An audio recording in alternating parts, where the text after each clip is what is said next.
banker just to raise a little money. But when he told me their requirements, well, I started feeling funny.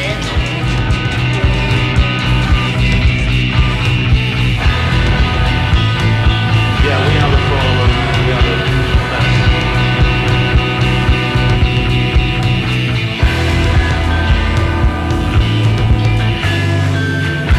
Yeah, we are the fall. We are the best. The Fall arrived on stage around 10:30 p.m. Same lineup as before. Didn't look like they practiced since the LA gig. No new material whatsoever. Virtually the same set as Astoria, including F Folding Money and This Perfect Day Encore. The version of Pharmacist was improvised at the end of the main set, and it was so appalling, it was almost funny. Almost. Can't see any future for this band at present.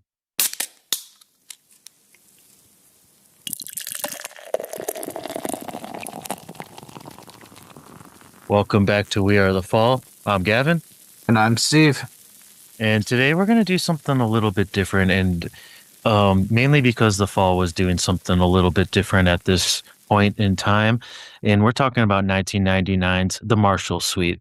And what we're doing today is we picked this album out almost when we started doing this, right, Steve? We wanted to pick one album that we were going to just save for ourselves, not listen to it at all, not listen to any of the singles, any of the side songs, and try to just save it as a little kind of immediate experience on an episode. And here we are. We finally made it. And do you remember at all why we chose this one? I think purely off the album artwork.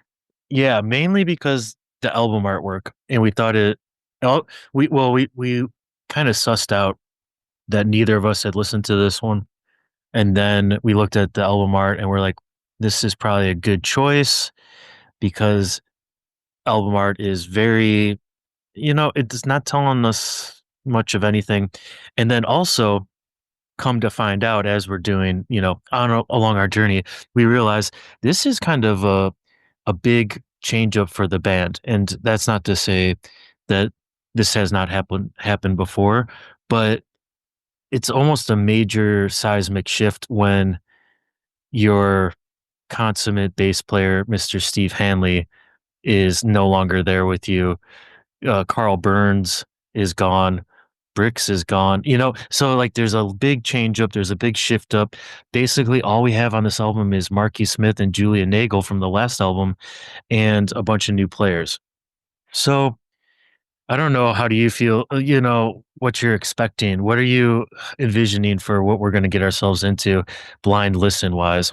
I guess the same. They're gonna try to replicate Exactly it. They're the gonna same. try to replicate it as much as they can.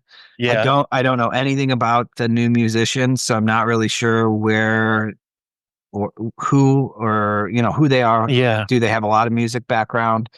Is it a case where they brought in really good musicians, or are these just some blokes off the street that they could fill the space? So Yeah. it'll be fun. It's going to be really fun. And let's just talk about the context. Let's talk about the background here. So they just come off a Levitate. They're touring around. They're playing shows. They're not playing as many shows. Actually, they're only playing roughly conservatively 30% of like their typical tour schedule. I think in a couple of years they were playing like 15 or only 17 shows for the whole year in this era. And it's kind of interesting because they're not playing that much, but in 1998 they came out with 5 albums.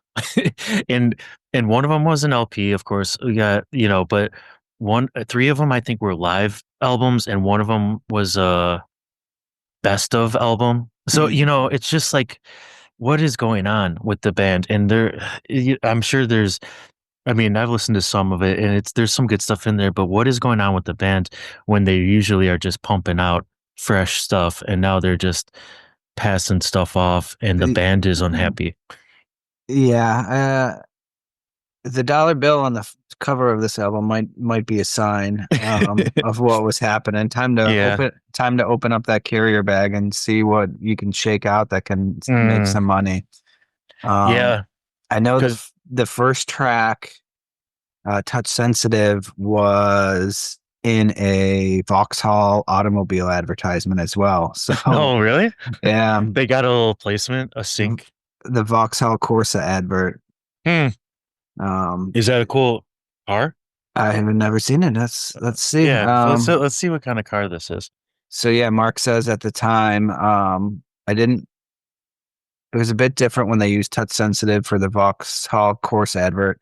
I didn't have full control over that, and at the time I needed the money. Sometimes that's a sad case. We're not all Elton John. Here's the thing.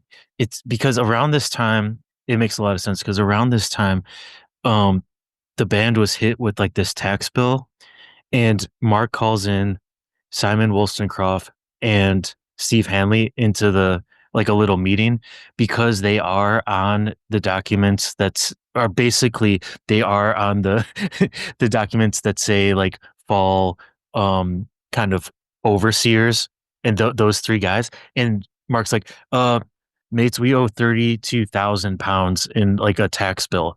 And they're like, what do you mean? He said, someone didn't pay it or the government just said, well, that's what we owe. And they don't have any idea about like, well, so how are we going to pay this? So Simon Wollstonecroft's like, I can't pay this. Like, I barely am getting by. He gets a job as a taxi driver.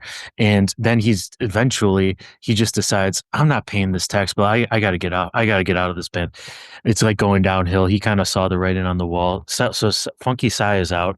Steve is still in there, but Steve's unhappy. He sees Mark fucking going down the drain as far as his ability to function in a live performance and be a professional. So he's seen Mark not perform, and then it all kind of comes to the head at the New York City show that they put on at Brownie's Club. And Steve, we watched this together, and we saw like there's all these little kind of tells throughout the whole set that lead up to basically the throwdown, right? And one of the tells is like Mark has like he looks like he's beat up already. And he's on stage.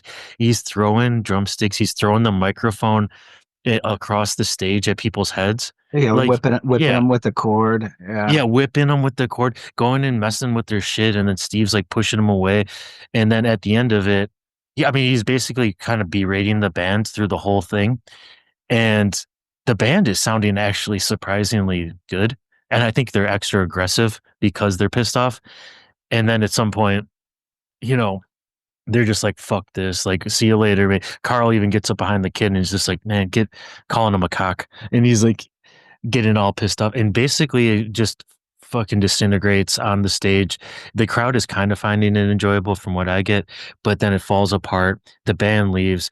It's just him and Julia on the stage trying to do kind of a cappella rendition of a song with her playing the keys. It's really bad. He tries to pick up Steve Hanley's bass and like plug it in, then he just throws it down. It's like just like a sad display. It's like so sad. So then after that, he gets arrested. I think that same night, Marky Smith gets arrested. Steve Hanley's calls a lawyer, and the lawyer's like, "Well, can you just go to the station and like get him out or tell him?" And he's like, "Fuck that! No, I'm not." He's like, Yeah, "You should be thankful I called you." Yeah. yeah. So it basically comes to a head. He's like, Steve Hanley's like, man, I'm not going back on stage with the Fall ever again. And he didn't. Like, and I kind of give him props for just like, he made the decision and it was like a clear black and white. And he was like, I'm not going back on stage. So now we got the band without, Yeah, I mean, the boy. without him, the bass is just such an integral part of Yeah. their sound, carrying their songs. I mean, the bass players certainly don't get enough credit, but I mean, he definitely was the the kind of the soul of the band, right? Or Yeah. at least the foundation, right? With Mark being so all over the place, he couldn't rely on Yeah. the creative to do it. But as long Can you as Steve was there, it was going to at least keep moving forward. and can you name another band where like the bass player is like the engine? Of course, there's great bands with great bass players, but I'm just trying to think of a band where it's like the bass player is like the superstar almost, right? Like Lemmy. Lemmy, Okay, yeah, that's what I was yeah, going to say. Lemmy, that yeah, he's the front man too, though. It's kind of like weird to have a bass player that's not the front man and it's playing the bass. It's just really cool dynamic, and it's unfortunate. But let's get into the personnel. All right, we don't like you said, Steve. We don't know a lot about this new personnel because we've been saving this one for ourselves. So we got Marky Smith, we got Julia Nagel on the keyboards, the guitar, and some programming. We got Tom Head on drums now. Carl Burns, we kind of skipped over a bit, but Carl Burns was also gone too.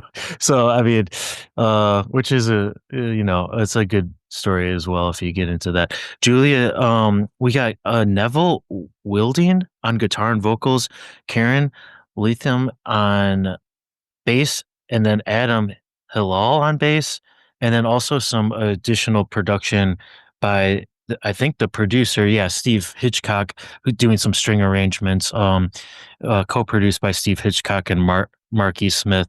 And from what I've heard and read, the relationship between Steve Hitchcock and Marky Smith was not very amicable about uh, sound decisions in the studio. So I'm really interested to hear how that turns out because honestly, I think Levitate Mark was also maybe not happy with some of the sound, and also the band was like, it's kind of an amateur setup in that studio, and it for me it turned out interesting because it's like mixed weird. It kind of sometimes when they're not really getting what they think they need, it actually turns out better, and I'm kind of interested to see if that's the case here as well. We'll get into the album artwork, of course, but Steve, just looking at the track list, anything popping out here in the track list that seems kind of interesting or is catching your eye?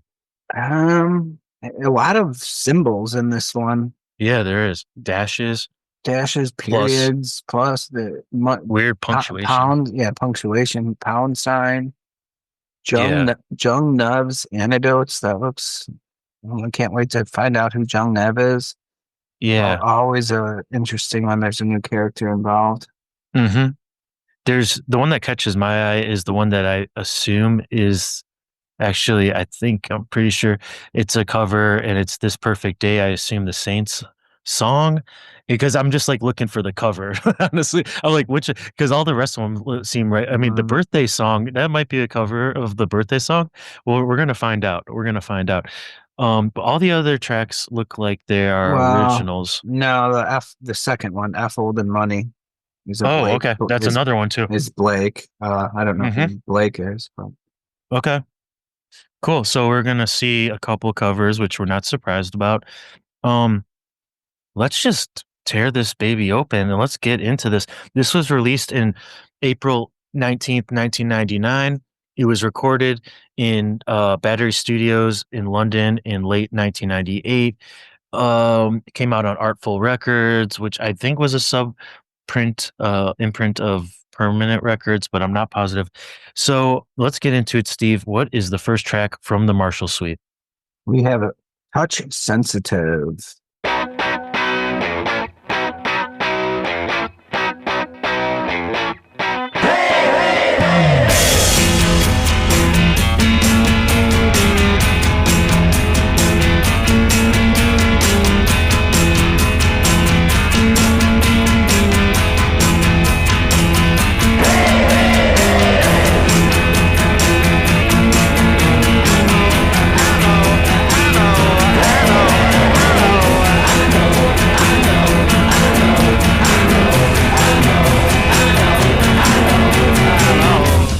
Um, okay.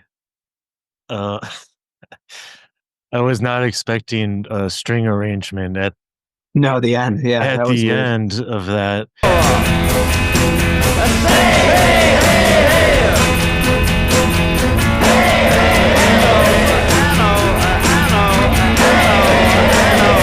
I've read string arrangement in the personnel, but it kind of was just like, yeah, I bet you that's just like a keyboard, you know.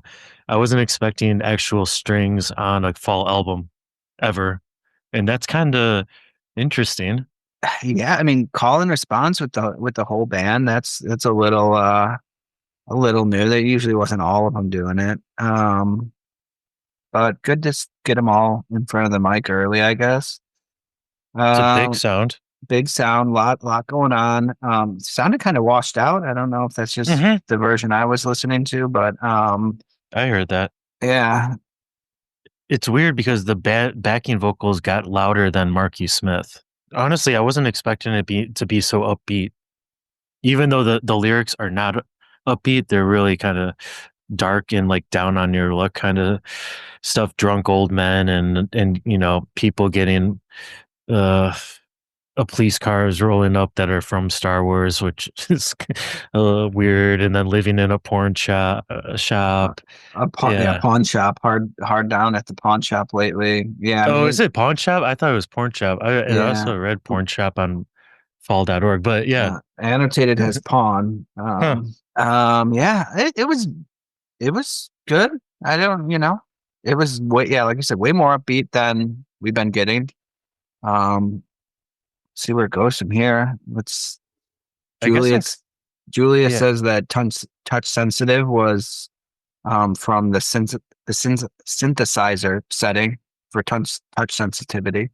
So Okay. Mark must have been playing with the keyboard and wrote a quick song. He saw that on there. No, I like the title. I like some of these lines. Um, they say, "What about the meek?" I say, "They've got blood on the cheek, vanity and presumption, living in the hard pawn or porn shop lately." But then when it goes to say, "Hey, hey, hey, touch sensitive, you're too drunk or too old. If you don't say it's very cold." And you're dying for a piece, so you go behind a tree and a Star Wars police vehicle pulls up. I say, "Give me a taxi." See, that's where I'm like, oh man, there's a couple lines that you're like, huh, if you smile, you're a creep. There's a couple in there that have the opportunity to be go in a good song. I'm just not really feeling that. I don't really like when the fall are upbeat, so that's also a thing that's playing against this one. I shouldn't be surprised, but I kind of am going from Levitate, which is like off the walls, like bonkers kind of style of no style almost. Like it's just all over the place. And then getting this sound, it's like a focus sound, and I wasn't ready for that. Yeah, I think the focus. I think it's kind of it's probably easier for these new band members to come in and do it Structure. structurally and just more commercial. It's a more normal, regular sound. You're like, okay, yeah, I can play along to that. Yeah, it is. And this is also a song that has a co-writing credit by the producer, Steve Hitchcock, which is interesting because actually I'm seeing on the track list now, there's one, two, three, four, at minimum four songs that are co-written. And even one is solo to Steve Hitchcock writing credit. And it's just really that's a weird thing too, where you see the producer so involved, where I'm Yeah. kind of making an assumption already before we get the rest. This might So be a big fingerprint of the producer. yeah, so it doesn't have any detail on it, but um Jose F. Clevin Demboss 809 comments no, Of only three course. months only 3 months ago on YouTube that this song came up in his copyright law studies class in the subject matter of an important case on proportional recognition of joint authorship.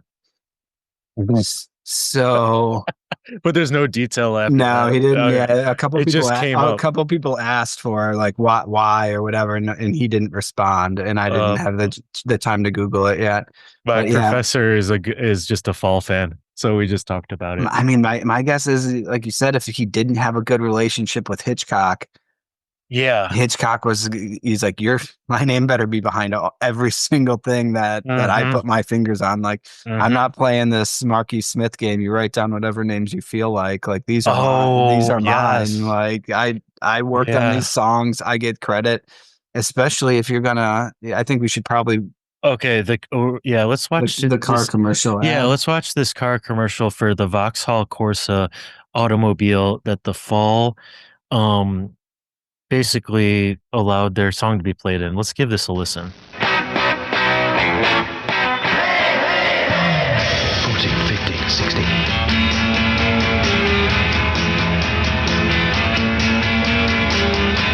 70, 71, 72.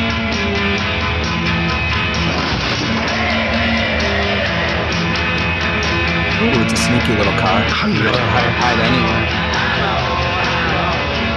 Put the fun back into driving. Corsa from Vauxhall. Yeah. I So mean, yeah, that's a cool little commercial, and I mean, it's very of the time. It's very late '90s, and it's like kind of like, it's supposed to be styling, but as all car commercials are, but then it's kind of fun, kind of Yeah. goofy, and it fits the song, right? It It fits the fits the song. song, and I mean the They didn't song. use the lyrics. The hey hey heys. Yeah, you could see where this song fits a commercial, kind of like, I'm sure it wasn't the point, but maybe in the back of Mark's mind, he said, we've got to have a little bit of commercial success here to Yeah, pay some bills. honestly, I wouldn't be surprised if like there's all the bands that don't want to sell out, right? They don't want to sell out. They want to keep their rock and roll credibility with their fan base. I don't think Mark would have any problem selling any song to anything. I might be wrong on this and making a false assumption, but I just don't. If someone came to him and said, "Here's the price," and he was like, "That's a good whatever I Yeah. want," Oh yeah, yeah. I then will. he's signing off on that. We'll take care of the tax bill for you. You just get us a song for a tiny car. Yeah, like Mr. Steve Bezos comes to Mark if Mark was still around and be like, "Hey, we want to use Winter 1 and 2 for a new Amazon commercial. Is that cool with you?" He's like, "Fuck, you better write a big check." And then he's like, "Oh, I will." And then Mark's like, "I had no problem with that. That's not Oh a yeah, big deal. no. I mean, That's not a big deal. I'm getting my smokes delivered via Amazon now, so it's no biggie." especially what after they were over. Like I know they obviously played him live, but he was kind of over the songs once they were Yes. down on Yeah. wax. They were kind of just done for him. So why not Mhm. use him to pay the bills? That's a good point. He was disconnected from him. Like even I think at one point during this period of the late '90s, they brought back Industrial Estate as an encore, maybe in the set, and it was almost because, and I think it was right at this point where the band was switching over, and so they got the new band, and it was almost because it felt like they were trying to give the audience at least something that was kind of um nice or something that would be fun for them because the band was so in a weird state and like not good, it sounds like. Yeah, new members, like, you're kind of like, are we gonna go to that fall show tonight? No, Yeah. it's only Mark. You're kind of like, Yeah, I don't know. yeah, I mean, that we're just talking as the regular people, right? Not as fall heads. You'd be like, yeah, I did like that one album. Like, and then you show up, and that's probably the show where you're disconnected from after that show, you're disconnected from the fall for the remainder of their career. Like, I bet you they alienated so many fall heads that were like true fans that were just like, I'm just done with this. Like, this is kind of sad, or it's like not really what I want out of my musical experience, which should be always just rewarding, or just like give you something to feel that's not just like sadness for the the band. yeah, and That's the worst feeling. it's not like this was easy. Easy to get music anymore. Yeah, yeah. Or not, you're not 1999. You're not just really listening to anything you want like we are now streaming wise. So No, yeah. if you're having to buy it, I mean, I guess this is 1999, so you're getting it on CD. Napstar. You can download things illegally, destroy your home computer. Yeah. But LimeWire came out in 2000, so yeah, people are downloading this. yeah, but you want the CD of this one. You know, I can already tell you were gonna want this album art. Let's get into the second track. This cover song called "Fold in Money." Is it Folding Money or is it F Olden Money? F old in money.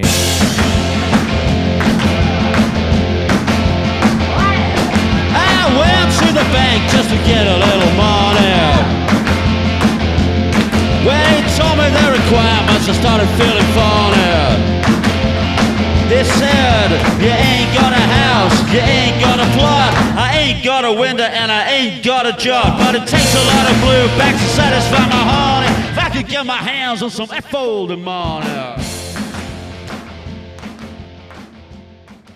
I was gonna say, what kind of song do you think this is? The original cover, but it's pretty apparent. Mark is doing basically a Elvis kind of shtick impersonation, and actually, I'm not mad at it. I actually think he's getting away with it with his delivery. I think it's actually a good delivery. I looked up a little bit about the original musician Tommy Blake. He put this out in 1959. 59, yeah, it so sounds like that. 1959, Tommy Blake from Texas moved to Louisiana and was a music DJ there at the radio station. And then later he died at the age of 54, 1985. Any guess on how he died? Alcoholism. Well, he was an alcoholic, but he died when his third wife killed him over marital disputes on Christmas Eve. Okay. All right. Honestly, I mean, that makes for a good song, Marky Smith Right there. song Yeah, story. you gotta, Wow. yeah. Okay. He was posthumously inducted into the Rockabilly Hall of Fame. Rockabilly Hall of Fame. All right. Oh man, where is that located? Chattanooga, Let's see. Tennessee. I bet you it's like somewhere in. It's got to be Tennessee. Tennessee is right. Not Chattanooga though. Another place. Nashville. Another place that Oh, likes come on, music. get out of here! Get out of here! It doesn't need to be in Nashville. Well, this is a cool. Even this song has the lyrics that are, uh, from what I'm catching, a good story, right? Oh yeah, everything about this is Yeah. Mark. Casinos, breaking jaws, doing time. Yeah. I kind of want to see how he says F Olden Money if Tommy Blake says it that way. Folding money. If that was, I mean, that's the way it's written on Tommy Blake's album too. But it's almost like it's the only thing he's not doing in this one is driving a truck. And that's what that would be the Mark Bingo card, and that would be the Mark Bingo breakout, because that would hit on all the squares that you need for him to be like, oh, that's definitely a classic Mark song. And I could also picture him just blasting this on the bus, just blasting and like dancing, doing a little Elvis shake to this baby. As usual, put it into track 2. It's questionable. A choice, but especially you got to keep those hands. You probably wore out some palms there with all the clapping. The clapping is just nonstop. Also, I could have done with a little bit more of anything going on in this track as a backing track. Maybe some synth. Maybe I know they wanted to stick to the original. Maybe a little bit the repetitiveness that Mark loves, and just the simpleness of it. It kind of gets the job done in that way, but maybe something else would have been kind of cool. Just anything, literally anything would have been kind of interesting. Another layer. I think that's all I'm looking for, because the clapping was so loud. But yeah, that's a great version. That's a cool version. Tommy Blake. I'm not familiar with that Texas boy. I need to do some listening to his albums. Let's get into track 3. What do we got? Shake It Off by a cover of Taylor Swift, I believe.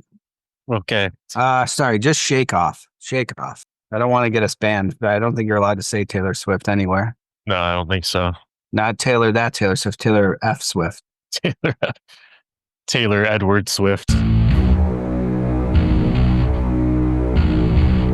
Don't get them spanking, put out on the crack poppy pint. Give me the teacher's sense. If you deny the strong part, or ecstatic imbibed with it, you will end up an eyeball injection. And that's reassessed. A lesson to all. Now we're talking. Yeah, this is I have no idea what's going on. This is from the Levitate reject pile for sure. Yeah, that's exactly right. It sounds fucking awesome.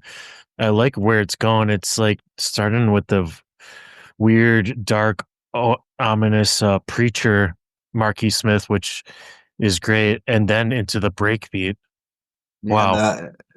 The echo on his vocals are cool too. Mm-hmm. Yeah, it's a great contrast when he does like the yelling with the reverb echo, and then it's him kind of soft doing the verses. Wow, it's really nice. Does he say check the bathroom system? Check the The connection says play guitars all day. Hell yeah. Fried shake down!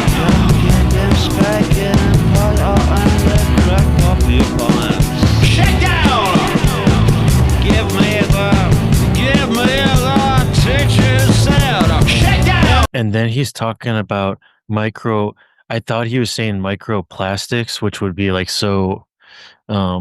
another one of Mark's predicting the future, but he's saying microplastering, which is also kind of cool.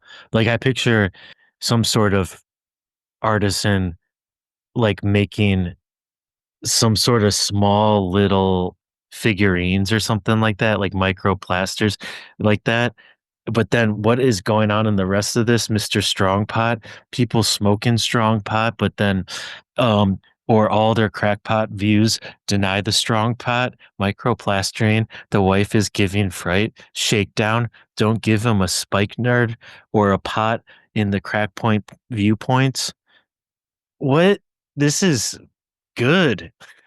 Yeah, I mean, it's always funny to see Mark when he is trying to shit all over the potheads for being stoned, and you're just like, come on, man.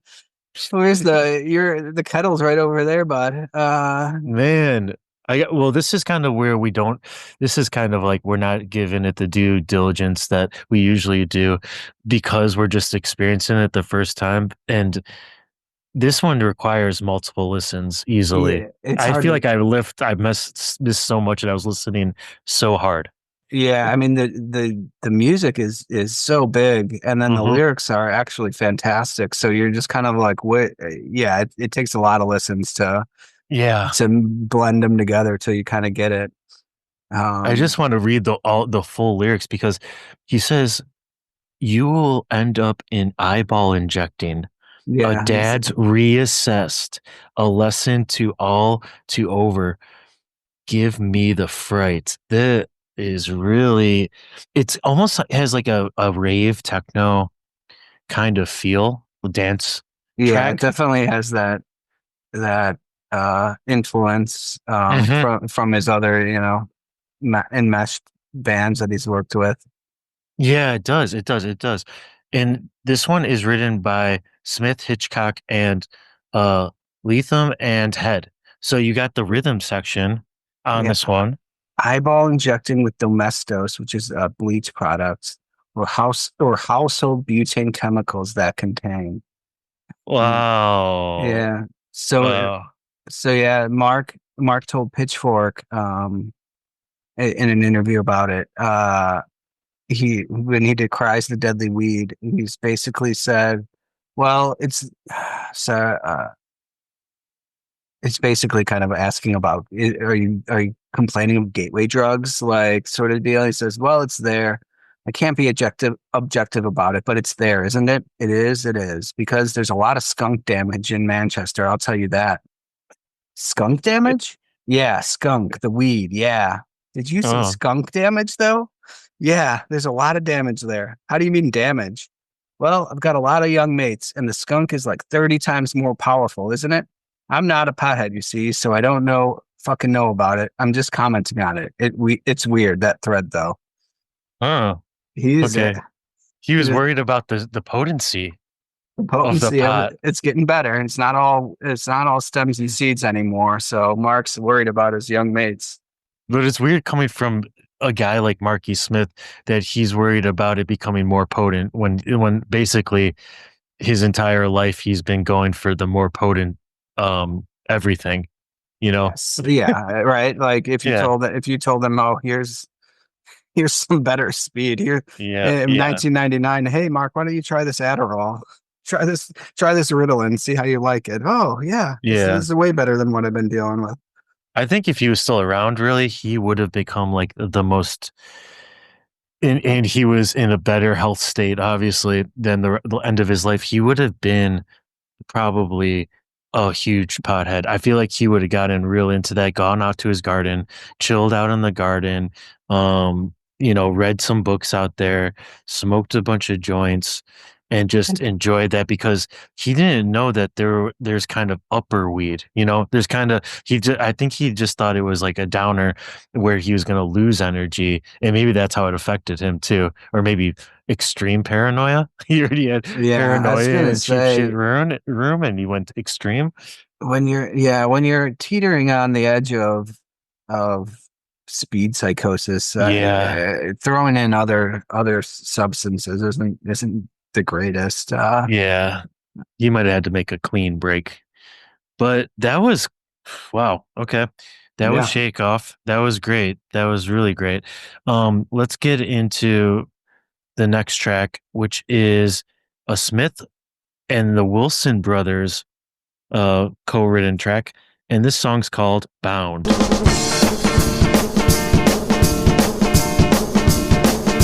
I guess you could just say it. And I guess you just could say it. Your love bound. Love bound. You're out of bounds. Like your baller in the round. Past the boundaries again. Who the fuck are the Wilson brothers? Brian Wilson and the Beach Boys brothers? I believe it's Owen Wilson and his brother Andrew Wilson. Luke Wilson, the actors. Yeah, the actors. That's what Google tells me. Or they could have been two brothers that were executed in Washington in 1953. That sounds more like Marky Smith. We just listened to a 1950s cowboy rockabilly song, so it says it EMI. They are Frank Wilson, Vance Wilson, and Henry Wilson. The Wilsons. Okay. The vocal delivery is just he's really trying the range out. And now this track has a backing track that's strings, but it's the fake strings. I'm pretty sure. It has a little synthetic string that comes in with a do do do do do. I like the jangle guitar, the kind of up down riffage. You like this one? Yeah, it's fast, kind of like the first one, but it's got some more interesting layers to it. Yeah, I like the vibe of this one. I like that sometimes the guitar chords go a chord progression that you're not expecting, and that kind of gives it the fall feel that you're really looking for. But otherwise, it could be like somewhat like I don't know. It's like it could be a single, like they're trying to go for a single, right? I don't know if this is a cover or not. Kind of seems like it. I've been trying to get to the bottom of that via Discogs. The Wilsons are from Los Angeles. Members Frank Wilson, Thomas Wilson, Vance Wilson, Henry Wilson, Virginia Wilson. The Wilson brothers. But are they the same age as Mark? Because that would kind of explain if there's like contemporary. No, this is 1961. Is So this got to the be. single they have? I can't find "Love Bound," which I think is the kind of the cover Yeah. track. Yeah, that sounds right. Well, let's just assume it is because that probably sounds right. But he's got some lines in here. Too much chocolate dip for your half-foot sandals. Your unsessional, maybe? I don't know. Ah, man, woman, admit you're Teletubbied again. Whoa. And like a sheriff in the rain, the TV lines in our vein. Yeah, I like a lot of this. I like kind of this. It's accessible lyrics, but then it's a little bit what you would expect from something that Mark enjoys. So this was a instrumental number called "Love Bound."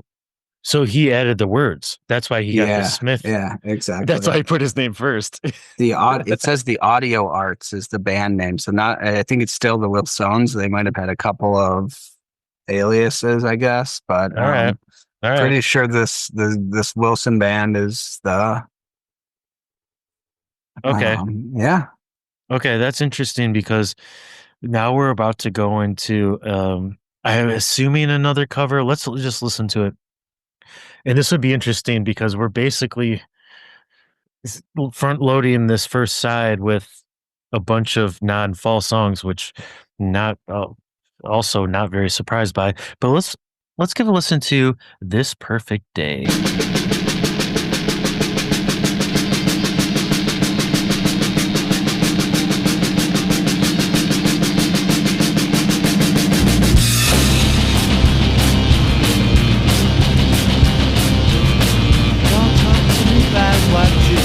There's nothing to change, this still goes on. But I keep laughing on to the end. And I've been around this whole big world in all your kinds and sexy bars. It's all so funny. You're perfect there. Your mom is so. You're perfect there. One surefire way to tell it's a cover song is the annotated fall does not break it down. Yeah, for sure. This is the Saints cover. A cover of a song that's, one of the perfect rock and roll songs. And Mark and the gang do a little bit. I'm at least proud of them for taking it in a different direction. The song is really struggling with the drum beat, which is so oversimplified and lacking in the type of energy that the original has. That's always the risk you take. If you're going to record something that's high energy and high impact and like slap you in the face, like if you're doing a Stooges song, you have to bring the weirdness and the edge. And this is kind of similar where the original version of this is just fucking pummeling and the drums are pummeling and filling up the whole sonic dimension that this drum beat. I honestly think this is a fake. I feel like this is a programmed drum beat. I think that's fake drums, like sampled drums. Oh boy. Which is even worse. But also easier for the band to play live. I think that was one of the first songs they played in the set list that I remember together as the new group, new lineup. Wow, yeah. And it makes sense because it's everyone's familiar with it. Yeah. But to program the drums like that, or I really hope and pray that is a programmed drums because that drum beat is extremely uninspired. It's so. Man, maybe they didn't have depressed. a drum. They didn't even have a drummer when they first started playing it until they found a guy. They're like, just play it the same. Just play it the same way. They got two bass players on this album, like taking their goes at the songs. But so it's like, oh yeah, half the band. Okay, 4 people in the band know the song, but the drummer doesn't. So let's just program up the drums and we can get this knocked out easily. Wow. Well, that's the fifth track. I'm gonna say just go. I hate to say it because I like that they tried something different. I honestly do. I like that they tried something different. That drum, and I'm listening to it for the first time, and that's one of my, I know that's one of my favorite songs. So I just got to say, I got to listen to this one a couple more times because I think maybe there's something in there that maybe makes it a little bit better. And Steve, usually we're waiting until the midway point to look at the album art, but here's the thing. This is a unique album and I gotta read you something here that Mark was considering when he was making this album. He always wanted to make a three-sided album with the fourth side remaining blank. And he says this, I had the concept in my head, the three sides. That was from the offset, really. I'd always wanted to. And you couldn't do it with the old group. I wanted it a straightforward side, a second side that was opening up, and a third side that was like really taking off, like really off the wall. So he's finally done his concept and he's finally done his concept album, which we're going to talk about a little bit more as we get into the second side. But Steve, how do you feel about that three-sided record from Marky Smith that he's always wanted to do? He's I finally done mean, it. I don't. I would be disappointed from the man who likes to fill up the wax from edge to edge. Now you're leaving me blank. Yeah, and he says that he had this idea from the get-go. He wanted the three he wanted the three sides in the one side blank, and it does remind me of the band Ice Age, who did the same thing on, I believe, their album called Plowing into the Field of Love, which is a great album, like front to back, unbelievable. But they left one of the sides blank, the fourth side, and I wonder if they did. I mean, I know they're fall heads, but I wonder if they knew about this or maybe they got this and they're like, "What the fuck?" But now looking back on it, I recently heard Elias say that he's like, "Yeah, the three-sided album." He's like, looking back on that, I don't know what the fuck we were thinking. He's like, "We should have just gone back into the studio and recorded literally anything to Yeah, get a fourth side." anything. Yeah, literally. It could have He's like, been. "It makes no sense." It could have been fucking all instrumental. It could have been spoken word. Like Yeah, just put yeah, something on the back. You're making the yeah. freaking album. It's not any cheaper. I can No, promise you that. Like, oh no, we no. just don't put anything on the other side. You're A, paying for the wax. a couple of freaking secret bonus tracks put in there. Yeah, Anything like anything. A yeah. bunch of just like fucking ambient bells tolling for Yeah. 25 minutes. That would be kind of cool way to outro. I mean, yeah, I could think of so many ways to get a side of a record filled, especially when it's a side that is the bonus. I mean, it's basically you have all your songs. Why not give them something different? And why not put that side honestly in the middle? So it's kind of like the kind of like that we love the palette cleanser that's totally different. And then you get back in to the songs. I like it that way too. But we get the three-sided record on this. And we gotta look at maybe we should just do it like this. Let's just look at the front album art. And then when we flip it over again to the third side, we'll look at the back. So Steve, what do we got on the Marshall Suite album art, and what version are you looking at? I mean, I've got a couple versions at my disposal. I've got the Oh, CD. I've got the. I mean, we're the consummate LP professionals. I feel like so. I feel like yes. we gotta do that. It is a uh bonus. They're limited print on vinyl. Oh, And it does look like it has $2 bills on it. there was a bonus track, Tommy Ragazzi. Man. It said the fourth side is blank, but there is a bonus track on the limited edition LP version. Whoa. Okay, cool. So I don't know where it is. I mean, it says it was blank, but then there's a bonus track. So I don't know if it's on the back side of the very end of 3 or if it is hidden in there on 4. Ooh, we're gonna have to find out. We're gonna have to do a little investigation into the listening. What is going on the album cover though? What is this album artwork entailing? I mean, it is our friend Pascal back. It is, but it doesn't look like him at all. No, it is not. I mean, it's an art piece for sure, but it's not a work of art. We've got basically a do not enter sign with a dollar bill placed over a US dollar bill placed over where the bar would be. Yeah. Some trees in the background. Yeah, it almost looks Xeroxed. It looks pixelated. Yeah, it looks like, of the time. I was gonna say not even Xerox, just like clip art found and dropped on top. Yes. The full LP, the CD version is kind of a cropped image of the LP version, which is the full kind of do not enter sign with the dollar bill on it, the fall Marshall Suite on top with the weird punctuation as you get on the track list. There's 2 dashes, and then there's also a half of a parentheses, which is weird on the LP version. And then the CD is cropped down, which is also even more, honestly, more disappointing that they cropped it down, because you have no idea what's happening and made it blurry. And made it blurry. Yeah. It's like it got less detail because they cropped it. Man, it's very weird. Do you think that those things at the bottom?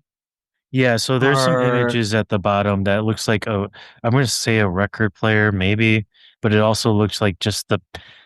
No, I think it's just from like the back of the album. I can't tell if it's actually on there or if that's just a Discogs image thing that we're looking at.